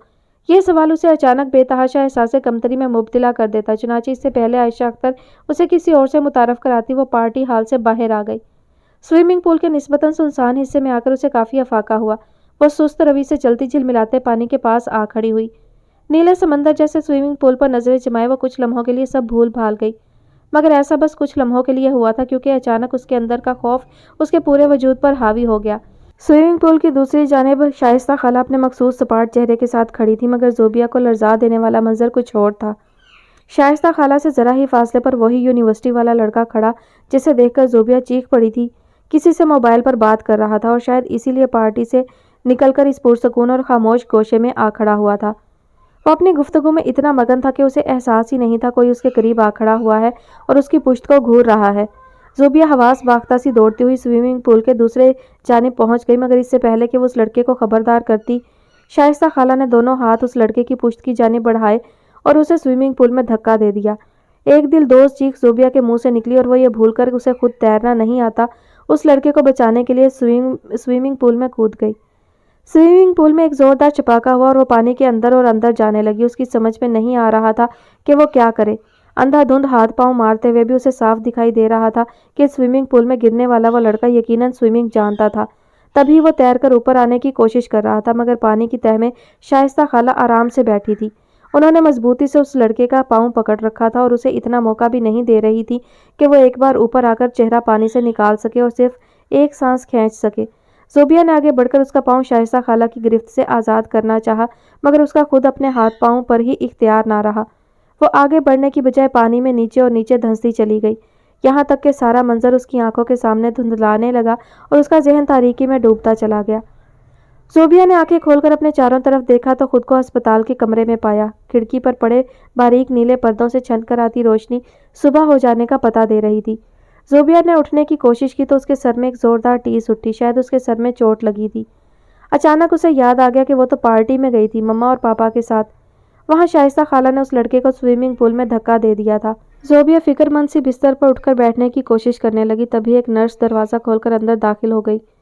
اسے ہوش میں دیکھ کر روایتی پیشہ ورانہ سوالات پوچھنے لگی، جنہیں نظر انداز کر کے زوبیا اپنے پست آواز میں پوچھا، وہ لڑکا کیسا ہے جو سوئمنگ پول میں گر گیا تھا؟ مگر اس نے جیسے سنا ہی نہیں، بلکہ وہ یہ کہتی پلٹ گئی، آپ بات کرنے کے قابل ہو گئی ہیں، میں پولیس انسپکٹر کو اندر بھیجتی ہوں۔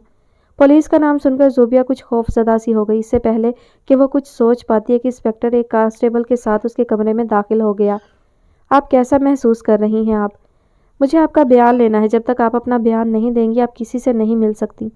اگر آپ باہر بیٹھے اپنے والدین سے جلد ملنا چاہتی ہیں تو جلدی سے بتا دیں کل رات کیا ہوا تھا۔ پولیس انسپکٹر کا لب و لہجہ ڈاکوؤں اور گنڈوں بدماشوں سے الجھتے الجھتے اتنا سخت ہو جاتا ہے کہ ان کے چہرے پر بھی مستقل طور پر کرختگی چھا جاتی ہے۔ زوبیا جیسی کمزور دل لڑکی تو ان کی شکل دیکھ کر ہی ڈر گئی۔ اس پر ان کا تفتیش کرتا جارحانہ انداز زوبیا سے تو گویا جواب دینا مشکل ہو گیا۔ میں نے آپ سے کچھ پوچھا ہے، انہوں نے ایک ایک لفظ چبا کر کہا۔ زوبیا ایک لمحے کے لیے سہم گئی، پھر ہمت کر کے پوچھنے لگی، وہ لڑکا جو سوئمنگ پول میں گرا تھا، کیا وہ ٹھیک ہے؟ زوبیا کے سوال پر انسپکٹر کچھ دیر اس کی شکل دیکھتا رہا، پھر اپنے مخصوص کرخت لہجے میں بولا، وہ لڑکا گرا نہیں تھا بلکہ اسے دھکا دیا گیا تھا، یعنی اسے مارنے کی کوشش کی گئی تھی۔ ایک پل میں زوبیا کی ساری حسیات جاگ اٹھیں۔ وہ سمجھ گئی تھی وہ لوگ کیا سوچ رہے ہیں۔ اس نے پوری بات انہیں تفصیل سے بتانے کا فیصلہ کر لیا، حالانکہ وہ جانتی تھی کہ اس کی بات پر یقین نہیں کیا جائے گا۔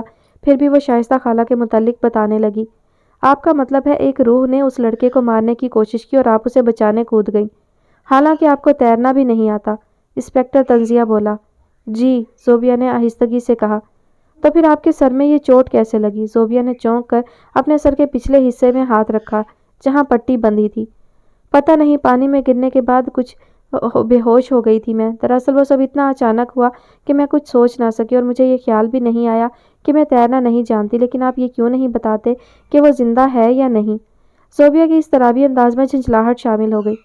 آپ کی بدقسمتی سے وہ لڑکا زندہ ہے اور اس نے اپنا بیان بھی دے دیا ہے، انسپکٹر نے طنزیہ انداز میں کہا اور زوبیا کو سوالیہ انداز میں خود کو دیکھتا پا کر وضاحت کرنے لگا۔ اس کا کہنا ہے کہ آپ نے اسے سوئمنگ پول میں دھکا دیا تھا اور جب وہ تیر کر اوپر آنے لگا تو آپ خود بھی سوئمنگ پول میں کود گئیں۔ آپ کو تیرنا نہیں آتا تھا اس لیے آپ ڈوبتی چلی گئیں، مگر آپ نے ڈوبتے وقت بھی اس لڑکے کا پاؤں پکڑ لیا تاکہ وہ بھی آپ کے ساتھ پانی کی تہہ میں دم توڑ دے۔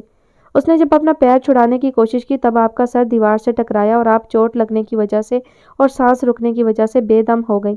اس کے پاؤں پر آپ کی گرفت ڈھیلی پڑی تو وہ فوراً باہر آ گیا۔ زوبیا ششدر سی انسپکٹر کو دیکھتی رہی۔ اس کی سمجھ میں نہیں آ رہا تھا اسے کیا کہنا چاہیے۔ آخر کافی دیر بعد وہ بلال اختر اور عائشہ اختر سے ملنے میں کامیاب ہوئی تو اس کے رہے سہے حوصلے بھی جواب دے گئے۔ بلال اختر تو اس قدر غصے میں تھے کہ زوبیا ان کے سامنے کچھ بول ہی نہ سکی، جبکہ عائشہ اختر خاموشی سے ٹیشو سے آنکھوں کے بار بار نم ہوتے کنارے پوچھے جا رہی تھی۔ تمہیں اندازہ ہے تم کتنی بری طرح پھنس گئی ہو؟ اتنی مشکلوں سے میں نے تمہیں رخسار والے کیس سے بچایا تھا اور اب پھر تم نے ایک شخص کو جان سے مارنے کی کوشش کی ہے، اور اس بار جس لڑکے کو تم نے اپنے دماغی فطور کا نشانہ بنایا ہے وہ کسی معمولی آدمی کا بیٹا نہیں ہے۔ وہ تمہیں اتنی آسانی سے معاف نہیں کرے گا۔ تم پر اب قتل کا مقدمہ بنے گا۔ تمہارے سر کی چوٹ ٹھیک ہونے تک تمہیں ہسپتال میں رکھا جائے گا، اس کے بعد تمہیں جیل بھیج دیا جائے گا۔ بلال اختر بولتے بولتے ہانپنے لگے۔ زوبیا نے پہلی بار ان کی آنکھوں میں آنسو دیکھے تھے، وہ گمسم سی انہیں دیکھے گئی۔ عائشہ اختر کی اپنی حالت غیر ہو رہی تھی، مگر زوبیا کا زرد ہوتا چہرہ دیکھ کر وہ اپنی پریشانی پر قابو پاتے ہوئے اسے دلاسا دینے لگی۔ دیکھو بیٹا، ہم یہ نہیں کہہ رہے کہ تم جھوٹ بول رہی ہو، مگر تمہاری بات ناقابل یقین ہے۔ وہاں تمہارے علاوہ بھی لوگ موجود تھے، انہوں نے خود تمہیں اس لڑکے کو دھکا دیتے دیکھا ہے، یہاں تک کہ… عائشہ اختر کچھ کہتے کہتے رک گئیں۔ زوبیا چونک کر انہیں دیکھنے لگی۔ ان کے چہرے سے ایسا لگ رہا تھا جیسے اگلی بات کہنے کے لیے خود انہیں بھی ہمت کرنی پڑ رہی ہو۔ وہ جو لڑکا ہے خرم، اس نے بھی تمہارے خلاف بیان دیا ہے۔ زوبیا کی آنکھیں حیرت کی زیادتی سے پھیلتی چلی گئیں۔ وہ منہ کھولے انہیں دیکھ رہی تھی جو کہہ رہی تھی، سوئمنگ پول میں تمہیں بچانے کے لیے وہی کودا تھا۔ تم اس لڑکے کا پاؤں مضبوطی سے پکڑ کے بیٹھی تھی، جیسے اسے مار دینا چاہتی ہو، بلکہ خود تمہیں کیوں نہ مرنا پڑے۔ زوبیا کو حیرت سے گنگ دیکھ کر بلال اختر بھی چبا کر کہنے لگے، اس کا کہنا ہے تمہاری باڈی لینگویج سے ایسا بالکل نہیں لگ رہا تھا کہ تم سوئمنگ نہیں جانتی، اور اس گھبراہٹ یا وحشت میں تم نے اس کے پاؤں کو پکڑا ہو، بلکہ تمہارا انداز ایسا تھا جیسے تم اس کے مرنے کے انتظار میں بیٹھی ہو کہ جب اس کا سانس رک جائے تب اوپر آ جاؤ۔ بلال اختر کی حالت عجیب ہو رہی تھی، کبھی انہیں سخت غصہ آ رہا تھا تو کبھی ان کا لہجہ غم سے چور ہو رہا تھا۔ زوبیہ کو ششدر دیکھ کر وہ یاسیت بھرے لہجے میں کہنے لگے، کتنا میں نے چاہا کہ تمہارا یہ پاگل پن دنیا سے مخفی رہے، لیکن تمہاری حرکتیں بڑھتی ہی چلی گئیں۔ پہلے اپنے کالج میں تم نے اپنے پاگل پن کو جی بھر کر اچھالا اور اب میرے پورے سرکل میں تمہاری نفسیاتی بیماری ڈسکس کی جائے گی۔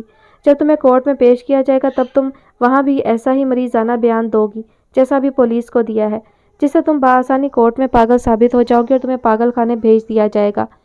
زوبیہ کو اپنا پورا وجود سن ہوتا محسوس ہوا۔ پاگل خانے کے نام پر اس کے کان ایسے سائیں سائیں کرنے لگے جیسے اپنی رگوں میں دوڑتے خون کی آواز اسے خود سنائی دے رہی ہو۔ پاگل خانے جانے کے خیال سے ہی اس کا دل بند ہونے لگا تھا۔ اس پر بلال اختر کی باتیں بھی کسی ہتھوڑے کی طرح اس کے اعصاب پر پڑ رہی تھی، جو مزید کہہ رہے تھے، ایک بار پاگل خانے جانے کے بعد تمہارے رہے سہے حواس بھی چھین جائیں گے اور تم مکمل طور پر پاگل ہو جاؤ گی۔ اللہ نہ کرے۔ عائشہ اختر جو بغور ان کی باتیں سن رہی تھی ایک دم دہل کر بولی اور بلال اختر پر بگڑنے لگی۔ آپ تو بالکل ہی مایوس ہو گئے ہیں بلال، آخر ایسا بھی کیا ہو گیا ہے؟ وہ لڑکا مر تو نہیں گیا نا؟ اتنے بڑے بڑے وکیل آپ کے دوست ہیں، وہ اس واقعہ کو ایک حادثہ ثابت کر دیں گے۔ کچھ نہیں ہوگا ہماری بیٹی کو، کوئی اسے پاگل خانے نہیں بھیج سکتا۔ ہم کورٹ میں ثابت کر دیں گے کہ زوبیہ غلطی سے اس لڑکے سے ٹکرائی تھی اور اس کے ساتھ پانی میں گر گئی تھی، اسے تیرنا نہیں آتا اس لیے گھبراہٹ میں اس لڑکے کا پاؤں پکڑ لیا۔ اچھا، اور بڑا وکیل کورٹ میں خرم کو ایسے گھیرے گا کہ وہ کنفیوز ہو کر اپنے بیان سے پیچھے ہٹ جائے گا۔ عائشہ اختر نے بے اختیار زوبیہ کو بھینچ لیا تھا اور ہیجانی انداز میں بلال اختر سے زیادہ خود کو تسلی دے رہی تھی۔ زوبیہ کی آنکھیں چھلک پڑی تھی اپنی ماں کی یہ حالت دیکھ کر، وہ ان سے لپٹ کر بے آواز رونے لگی۔ بلال اختر کی آنکھیں بھی نم ہو گئی تھیں، وہ خاموشی سے عائشہ اختر کو دیکھتے رہے۔ ان کی یہ تسلیاں اور دلاسے خود عائشہ اختر کو بھی مطمئن نہیں کر رہے تھے تو بلال اختر کو بھلا کیا کرتے؟ کہتے ہیں سنی سنائی بات پر یقین نہیں کرنا چاہیے، لیکن خرم کی سمجھ میں یہ نہیں آ رہا تھا کہ آنکھوں دیکھی حقیقت پر یقین نہ کرنے کے لیے خود کو کون سی تعویل دی جائے۔ اتنا وقت گزر جانے اور اتنا کچھ ہو جانے کے باوجود اس کا ذہن ابھی تک اس پارٹی میں سوئمنگ پول کے پاس ہوئے حادثے میں اٹکا تھا۔ اپنے ڈیڈی اور ممی کے ساتھ زوبیہ کے والدین کو کھڑا دیکھ کر وہ اتنا بیزار ہوا تھا کہ پارٹی ہال سے باہر نکل کر سوئمنگ پول والے ایریا میں آ بیٹھا تھا۔ ٹیبل پر دونوں پاؤں رکھے وہ اپنا ذہن بٹانے کی کوشش کر رہا تھا جب زوبیہ کو وہاں آتا دیکھ کر وہ کچھ ٹھٹک گیا۔ پہلے تو وہ یہی سمجھا کہ وہ اسے تلاش کرتی ہوئی یہاں آئی ہے، مگر اس کے ایک ہی جگہ آ کر کھڑے رہنے پر خرم کو اندازہ ہوا کہ وہ بھی پارٹی سے فرار حاصل کر کے یہاں آئی ہے۔ وہ سوئمنگ پول کے پانی کو بڑے پرسکون انداز میں دیکھ رہی تھی، جیسے جو بھی جنگ اس کے دماغ میں چل رہی ہو باہر آ کر وہ ختم ہو گئی ہو۔ لیکن اس کے چہرے پر پھیلا اطمینان بہت جلد اضطراب میں تبدیل ہو گیا۔ وہ سوئمنگ پول کے دوسری جانب دیکھتے ہوئے بری طرح ہراساں ہو گئی تھی۔ خرم نے اس کی نظروں کے تعاقب میں دیکھا تو سامنے حمید کو کسی سے موبائل پر ہم کلام دیکھ کر خرم ایک دم سیدھا ہو بیٹھا۔ زوبیہ حمید کو ہی دیکھ رہی تھی اور اسے ہی دیکھ کر خوفزدہ ہوئی تھی، مگر پھر ایک عجیب بات ہوئی، بجائے اس کے کہ زوبیہ اسے دیکھ کر خوفزدہ انداز میں چیختی، وہ اس کی طرف دوڑ پڑی۔ خرم بے ساختہ اپنی جگہ سے اٹھ کھڑا ہوا۔ زوبیہ حمید کے پیچھے آ کر ایک دم رک گئی، اس کے چہرے پر بڑے عجیب سے تاثرات تھے۔ وہ حمید کو ایسے گھور رہی تھی جیسے وہ اپنے سامنے کے منظر کو نہیں بلکہ ذہن کے پردے پر چلتی کسی اور فلم کو دیکھ رہی ہو۔ خرم سانس رو کے زوبیہ کے سپاٹ چہرے کو دیکھ رہا تھا کہ اگلا پل اس کا دل دہلا گیا۔ زوبیہ نے دونوں ہاتھ اٹھا کر حمید کو پانی میں دھکا دے دیا۔ حمید اس افتاد پر بالکل بھی سنبھل نہیں سکا، وہ فون پر بات کرتے پانی میں جا گرا۔ خرم بے اختیار حمید کی طرف دوڑا، تب تک زوبیہ بھی اس کے پیچھے پانی میں کود چکی تھی۔ خرم نے آؤ دیکھا نہ تاؤ، وہ خود بھی سوئمنگ پول میں کود گیا، لیکن ہر اگلا منظر پچھلے منظر کے مقابلے میں اسے مزید حیران کر رہا تھا۔ اندر سوئمنگ پول کی جھلملاتی روشنی میں زوبیہ حمید کا پاؤں پکڑے زمین پر بیٹھی تھی اور حمید جان توڑ کوشش کر کے پانی سے باہر آنے کی کوشش کر رہا تھا تاکہ اوپر آ کر سانس لے سکے، مگر زوبیہ اسے اتنی مہلت دینے کے لیے بھی تیار نہیں تھی۔ وہ پرسکون چہرے کے ساتھ حمید کو تڑپتا دیکھ رہی تھی کہ اس کا سانس رک جائے اور وہ مر جائے، مگر تبھی مزاحمت کرتے حمید نے اپنا پاؤں چھڑوا لیا اور وہ جھٹکا لگنے کی وجہ سے دیوار سے جا ٹکرائی۔ خرم اس وقت تو اسے پکڑ کر جیسے تیسے اوپر لے آیا، مگر تب سے اب تک اس کا ذہن بالکل معاف ہو رہا تھا۔ اسے خود پر حیرانی ہو رہی تھی، وہ زوبیہ سے ملنے سے پہلے اس کی ذہنی بیماری کے متعلق جانتا تھا، پھر بھی اس نے زوبیہ کی بکواس پر توجہ دی اور اتنی دی کہ جا کے اس کے ساتھ حمید کے فارم ہاؤس پر ایک گڑھا بھی کھود آیا۔ وہ کیوں ایک پاگل لڑکی کی بڑبڑ کو اتنی اہمیت دیتا رہا؟ جو کچھ پارٹی میں ہوا اگر وہ سب خرم نہ دیکھتا تو وہ شائستہ خالہ کی روح اور حمید کے متعلق کہیں زوبیہ کی باتوں کا پس منظر تلاش کرنے میں آج بھی سرگرداں ہوتا۔ بے شک ان سب باتوں کی ایک وجہ یہ بھی تھی کہ وہ اپنے کیے پر شرمندہ تھا۔ زوبیہ کو اپنے ساتھ یونیورسٹی لے جانے پر اسے شدید پچھتاوا تھا، مگر اس کا یہ مطلب ہرگز نہیں تھا کہ وہ حمید کے فارم ہاؤس پر جا کر کسی کی قبر تلاش کرنا شروع کر دے۔ विक्की के घर पार्टी में आने के बावजूद उसे ये नहीं पता था कि पहले उनके घर मुनक्किद होने वाली किसी तकरीब में वो शामिल हुई है या नहीं। बिल्कुल ऐसे ही वो हमीद के फार्म हाउस पर भी कभी गई होगी, मगर उसे याद ही नहीं होगा कि उसने ये जगह कभी देखी है या नहीं। बस एक नक्शा उसके जहन में था जो उसने खुरम के सामने खींच दिया, और खुरम उसके एक बात के पीछे इतनी दूर चला गया। जितना वो सोच रहा था उतना ही उसे पछतावा हो रहा था। तभी जब पुलिस ने उसका बयान लिया तो उसने एक लफ्ज़ भी झूठ बोलना गवारा नहीं किया और मनो अन सच बयान कर दिया। हालांकि उसे अच्छी तरह इल्म था कि उसकी ये गवाही ज़ोबिया के खिलाफ जाएगी, उसे जेल हो सकती है, मगर वह झूठ बोलकर एक ऐसी जहनी मरीज़ा को नहीं बचा सकता था जिसका आज़ादाना घूमना लोगों के लिए ख़तरनाक हो और जो अपने ख्याली तराशे पेकर के बायस किसी पर भी हमला कर सकती हो। उसकी बातों पर भरोसा करके जितनी बेवकूफ़ी का वह सबूत दे चुका था, उसके बाद अब मज़ीद किसी अहम काना फेल की कोई गुंजाइश नहीं थी। इसीलिए उसे इस बात की भी फिक्र नहीं हुई कि हमीद पर हुए हमले की खबर अखबार की सुर्खियों में भी शामिल हो गई, और विक्की के घर की पार्टी में यूनिवर्सिटी के जो दूसरे लोग मौजूद थे उन्होंने पूरा वाक़या फ़ौरन ही यूनिवर्सिटी में भी नशर कर दिया। यूनिवर्सिटी में यह खबर किसी धमाके से कम नहीं थी, यानी कि खुरम की गर्लफ्रेंड, जो उन सबकी नज़र में उसकी गर्लफ्रेंड ही थी, खुरम के ही दोस्त पर जानलेवा हमला किया जिस पर खुरम ने उसे बचाया। डीआईजी साहब ने तो उसी वक्त मौका की नज़ाकत को भांप लिया था। वह जल्द अज जल्द ज़ोबिया को मंजर से हटा देना चाहते थे। बिलाल अख्तर ने भी एम्बुलेंस का इंतज़ार करने की बजाय उसे गाड़ी में अस्पताल ले जाना बेहतर समझा, मगर हमीद के वालिदैन ने वहाँ एक वावेला मचा दिया था। हालांकि हमीद 2-4 गहरे सांस खींचकर बेहतर भी हो गया था, मगर जो हुआ था वो इतना मामूली वाक़या नहीं था कि हालात भी फ़ौरन काबू में आ जाते। सभी इस अचानक अफ्तार पर बौखला गए थे और इसी बौखलाहट में हारून ने बैन करती हमीद की वालदा के सामने गलती से कह दिया कि ज़ोबिया ने जानबूझकर ये सब नहीं किया, वो एक जहनी मरीज़ा है। बस फिर क्या था, हमीद के वालिद तो उसके पीछे लग गए कि वो ये कैसे जानता है। तब हारून को मजबूरन खुरम का नाम लेना पड़ा। खुरम ने कोशिश तो बहुत की ये छुपाने की कि ज़ोबिया हमीद को अपनी शाइस्ता खाला की मौत का जिम्मेदार समझती है, मगर तीर कमान से निकल चुका था। खुरम को टाल मटोल करता देखकर उन्होंने नादिर से मदद तलब की और नादिर ने उन्हें सब सच सच बता दिया। ज़ोबिया का पागलपन, ज़ोबिया का हमीद को देखकर यूनिवर्सिटी में बेहोश हो जाना, उसने सब एक ही सांस में कह दिया। फिर तो जैसे हमीद के वालिदैन को पतंगे लग गए। आयशा अख्तर और बिलाल अख्तर तब तक वहाँ से जा चुके थे, उन्हें इस सारी गुफ्तगू का कोई इल्म नहीं था, लेकिन हमीद के वालिदैन का बस नहीं चल रहा था कि अभी और इसी वक्त उन दोनों का गिरेबान पकड़कर उनसे पूछें कि जब उनकी बेटी इतनी खतरनाक पागल है तो वो उसे लेकर इस तरह महफिलों में क्यों आते हैं, क्यों दूसरों की ज़िंदगियों को ख़तरे में डालते हैं। ये सारा हंगामा विक्की और हमीद के सामने हुआ था। वह दोनों ही काफ़ी थे ये सब यूनिवर्सिटी में नशर करने के लिए। उस पर विक्की के कुछ कज़न्स जो यूनिवर्सिटी में ही पढ़ते थे पूरी कहानी मिर्च मसाले के साथ यूनिवर्सिटी में फैलाने की मुहिम में लग गए। खुरम से मुताल्लिक कोई खबर कितनी तेज़ी से मशहूर होती है ये किसी के लिए भी नई बात नहीं थी, और यहाँ तो खबर भी ऐसी थी जो सबको मुतजस्सिस कर दे। नमल और सुंबल तक जब ये बात पहुंची तो वो दोनों बस एक दूसरे को देखती रह गईं। मुखबिर के सामने उन दोनों ने अपनी राय देने से गुरेज किया, क्योंकि नमल के तबसरे भी उसी तेज़ी से यूनिवर्सिटी में गर्दिश करते जितना तहलका ये खबर मचा रही थी। अलबत्ता तन्हाई मिलने पर नमल कहे बगैर ना रह सकी। पता नहीं ये सब खुरम का किया धरा है या वाकई ये सब ज़ोबिया ने अपनी नफ्सियाती बीमारी के सबब किया है।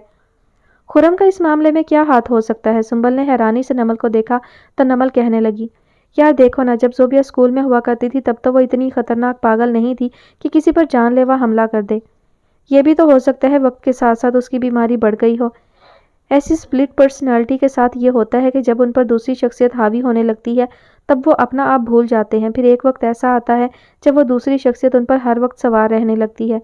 स्कूल के ज़माने में उस पर दौरे ज़्यादा वक्फे से पड़ते होंगे, अब वक्त गुजरने के साथ दौरों का दौरानिया बढ़ता जा रहा होगा।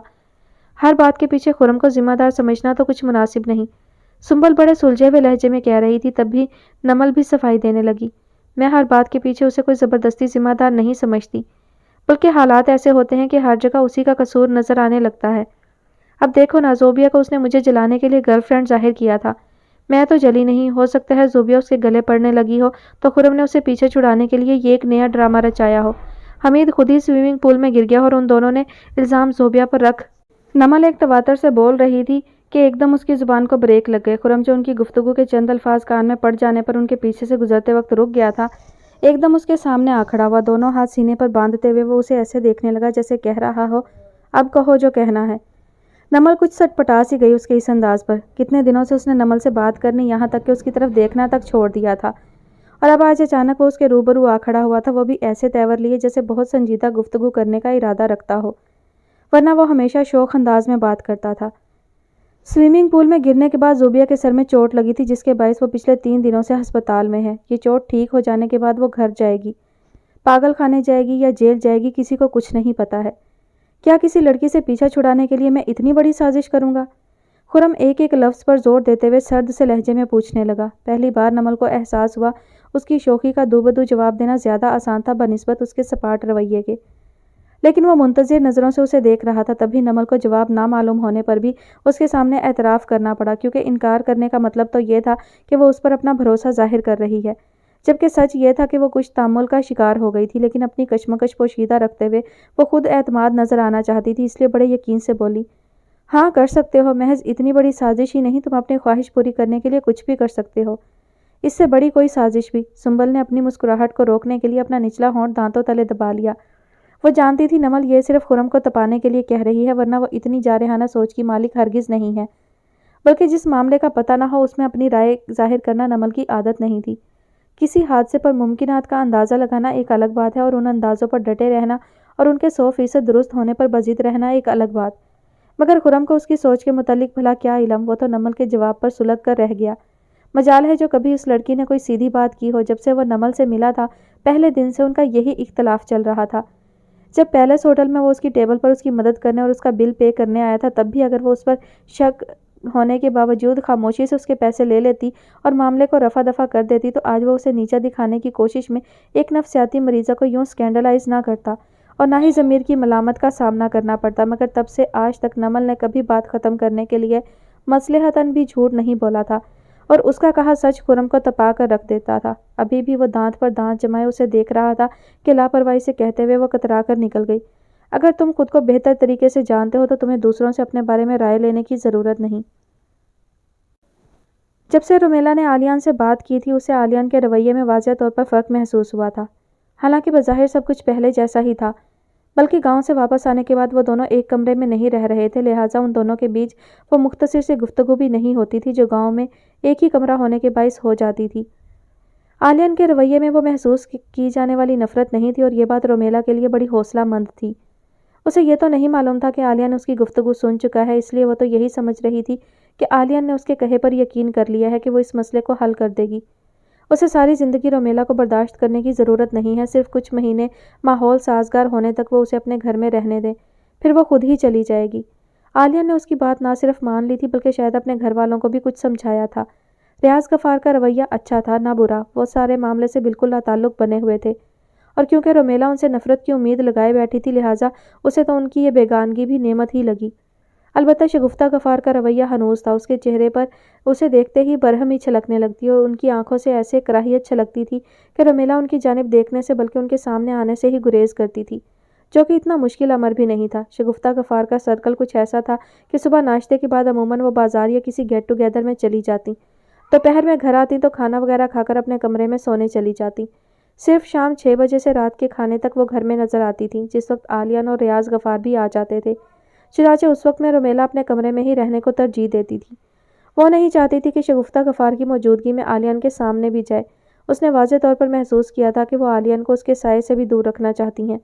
एक दिन आलियान को ऑफिस जाने में ज़रा देर हो गई। वो जब तक तैयार होकर कमरे से निकला, नाश्ता करने का वक्त नहीं रहा था।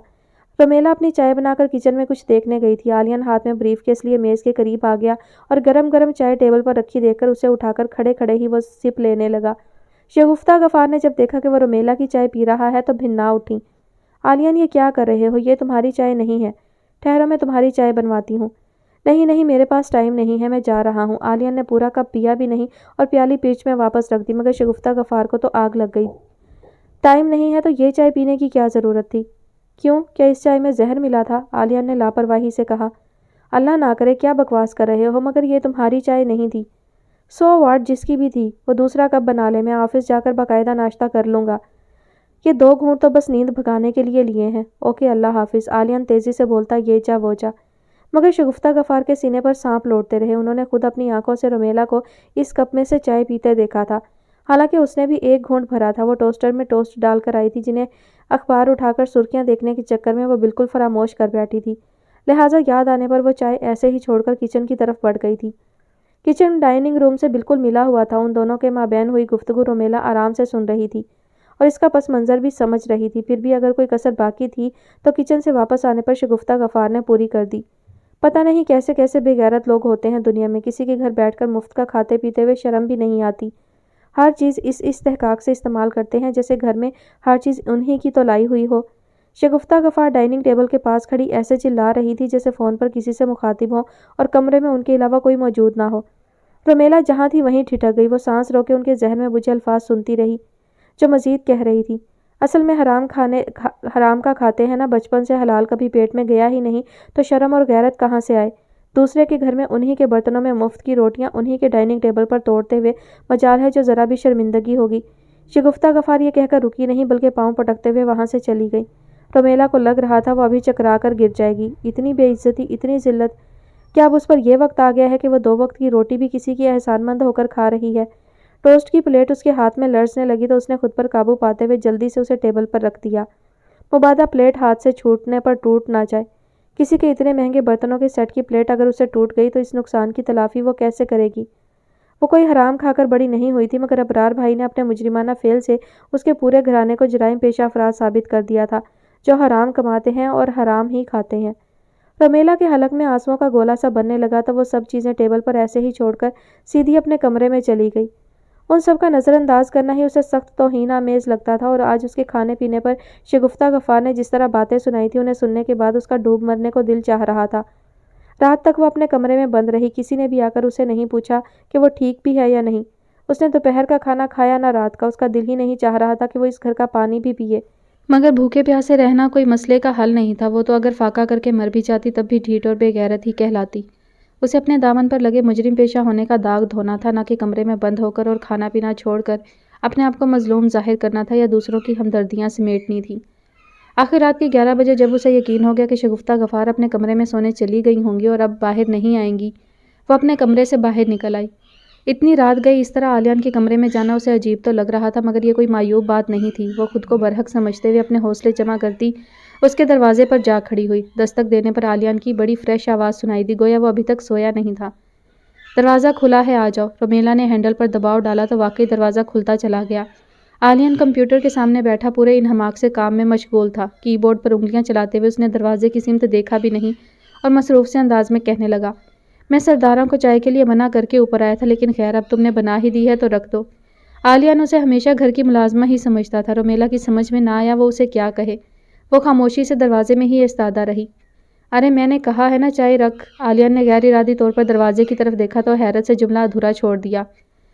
کیا میں اندر آ سکتی ہوں؟ رومیلا نے خود اعتماد نظر آنے کی کوشش کی۔ عالیان نے ایک نظر وال کلاک پر ڈالی اور دوسری سوالیہ نظر رومیلا پر مرکوز کر دی۔ مجھے کچھ بات کرنی ہے۔ رومیلا اس کے چہرے پر پھیلی رضامندی دیکھتے ہوئے اندر آ کر کھڑی ہو گئی۔ اس کی سمجھ میں نہیں آ رہا تھا بات کہاں سے شروع کرے اور اسے کشمکش میں مبتلا دیکھ کر عالیان نے صوفے کی طرف اشارہ کرتے ہوئے کہا، بیٹھ جاؤ اور آرام سے بتاؤ کیا بات ہے۔ عالیان کا لہجہ بہت نرم اور پرسکون تھا۔ وہ ایک تشکر بھری نظر اس پر ڈال کر صوفے پر بیٹھ گئی۔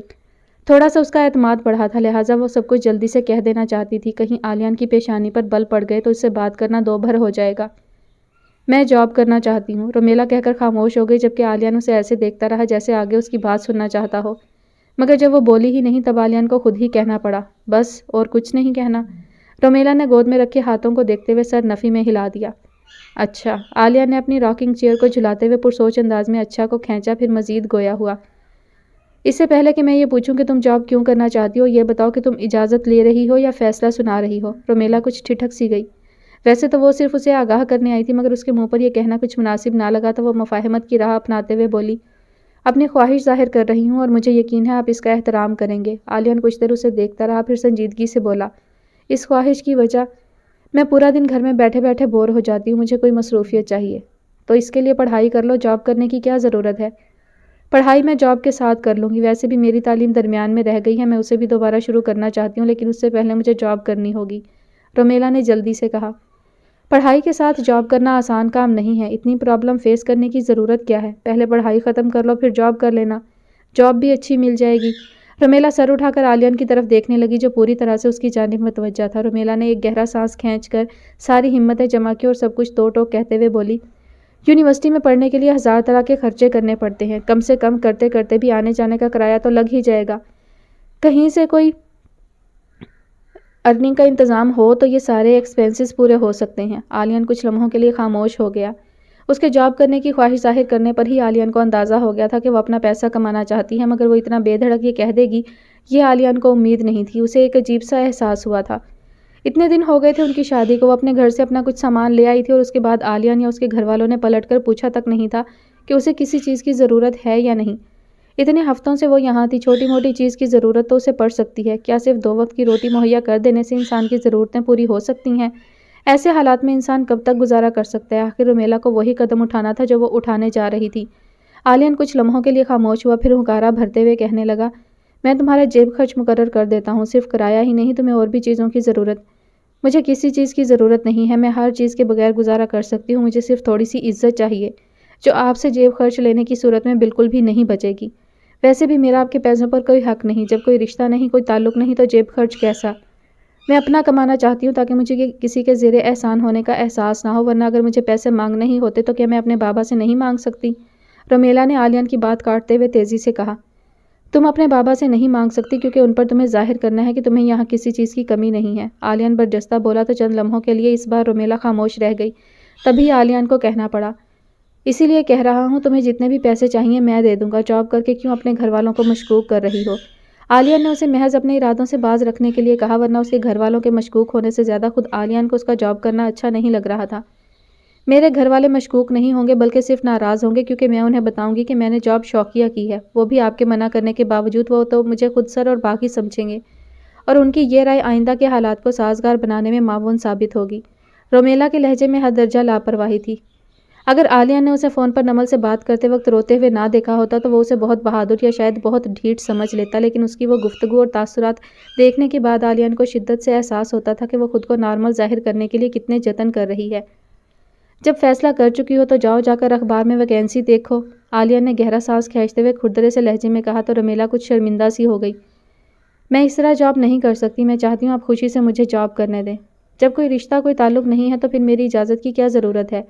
عالیان نے تھوڑی دیر پہلے کہی اس کی بات لوٹا دی تو وہ تذبذب کے عالم میں ایک بار پھر اپنے ہاتھوں کو دیکھنے لگی۔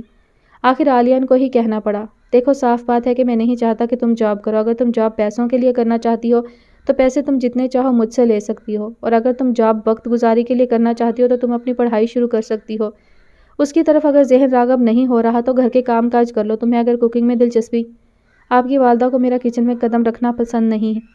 رومیلا درمیان میں بول پڑی۔ عالیان کچھ حیرانی سے اسے دیکھنے لگا۔ میرے ہاتھ کا پکا کھانا کھانا تو بہت دور کی بات ہے، انہیں تو میرا مفت کی روٹیاں توڑنا بھی برا لگتا ہے۔ اب میں فی الحال تو یہ گھر چھوڑ کر نہیں جا سکتی نا، اسی لیے میں جاب کرنا چاہتی ہوں۔ میں اپنے پیسوں سے باہر سے ہی کچھ کھا کر آ جاؤں گی تو مجھے یہاں کسی کی حقارت بھری نظریں برداشت نہیں کرنی پڑیں گی۔ بالآخر رومیلا کا لہجہ بھیگ ہی گیا۔ کیا کہا ہے ممی نے تم سے؟ عالیان نے اپنی بے تحاشا حیرت پر قابو پاتے ہوئے سنجیدگی سے پوچھا۔ وہ سب رہنے دے، میں آپ کو یہ بھی نہ بتاتی، لیکن آپ کو لگ رہا ہے میرا پڑھائی میں دل نہیں لگتا اور میں وقت گزاری کے لیے جاب کرنا چاہتی ہوں، اس لیے یہ سب کہنا پڑا۔ رومیلا دونوں ہاتھوں کو آپس میں مسلتے ہوئے دھیرے سے بولی تو عالیان رسانیت سے کہنے لگا، میں ایسا کچھ نہیں سمجھ رہا، میں تو صرف تمہیں بہتر آپشن دے رہا تھا، لیکن اب جو بات تم نے بتائی ہے وہ اس مسئلے کا حل نہیں ہے۔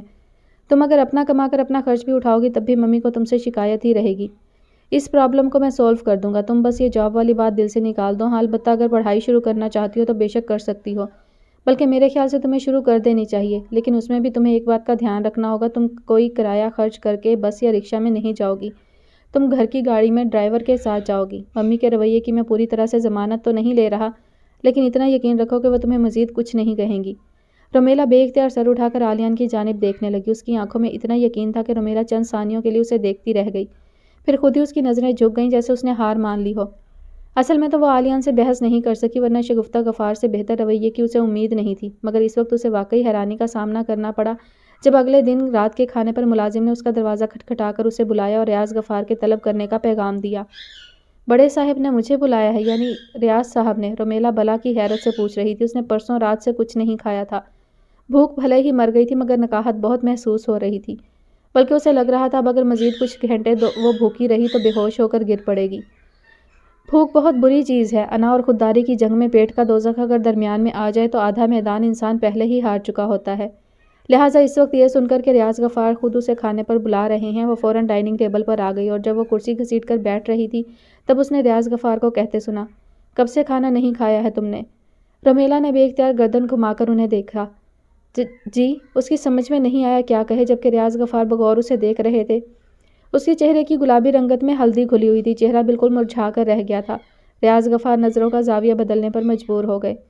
شگفتہ غفار اور عالیان تو پہلے ہی لاتعلق بنے اپنی اپنی پلیٹوں پر جھکے ہوئے تھے۔ رومیلا کو بت بنا دیکھ کر ریاض غفار ہی کی سیانی سی آواز میں کہنے لگے، چلو کھانا شروع کرو اور آئندہ کھانے کا وقت ہوتے ہی ڈائننگ ٹیبل پر سب کے ساتھ آ جانا، گھر کے لوگوں کو مہمانوں کی طرح کھانے کے لیے بلایا نہیں جاتا۔ رومیلا ابھی بھی بے یقینی سے انہیں دیکھ رہی تھی جو اسے نظریں چرائے بات کر رہے تھے، جبکہ رومیلا باقاعدہ منہ کھولے انہیں دیکھی گئی جب انہوں نے مزید کہا، اگر یہ کھانے پسند نہیں ہیں تو خود اپنے آپ کچھ اپنی پسند کا بنا لو، ہم بھی وہی ایک سے کھانے کھا کھا کر بور ہو گئے ہیں، ہمیں بھی کچھ چینج مل جائے گا۔ کتنی ہی دیر رومیلا حیرت سے گنگ بیٹھی رہی، آخر بڑی مشکل سے اس نے ذہن کو حاضر کرتے ہوئے کھانا پلیٹ میں نکالا اور چھوٹے چھوٹے نوالے لینے لگی۔